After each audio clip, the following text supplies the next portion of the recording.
Alam nyo ba na may issue ngayon si Rosmar Tan at saka si Ina De Villain, mga guys?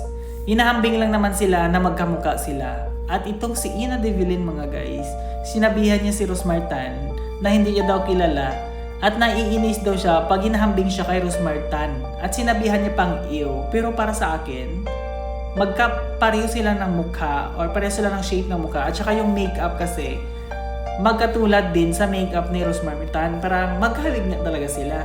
So ngayon, nagrebuelta naman ito si Rosmar Tan. Sinabihan niya naman si Ina De Villain na starlet ito at pinuna niya yung sabi na iyo.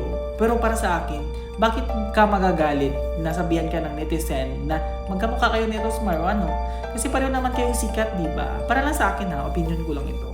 Hindi big deal na ihambing tayo sa ibang tao or magkamukha tayo kasi alam naman natin sa sarili natin na unique tayo at ginawa tayo ng Panginoon na unique.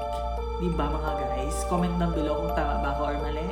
Diba? Kung may kasalanan ba si Rosmar or tama ba yun si Janice De Villain? Para sa akin kasi may mali talaga si Janice De Villain dito. Bakit sinabihan niya na huwag ikumpara sa tao na ganito, ganyan. Diba? Para sa akin, insulto yun para kay Rosmar. Alam naman natin na sikat si Rosmar.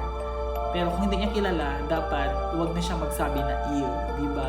Doon yung word na iyo kasi sinesert ni Rosmar, nakita yung video ni Rosmar, ganito yung na explanation siya, panoorin nyo na lang mga guys. Kaya kung gusto nyo itong video na to, like and share and then comment down below. Thank you so much and then thank you for watching mga guys.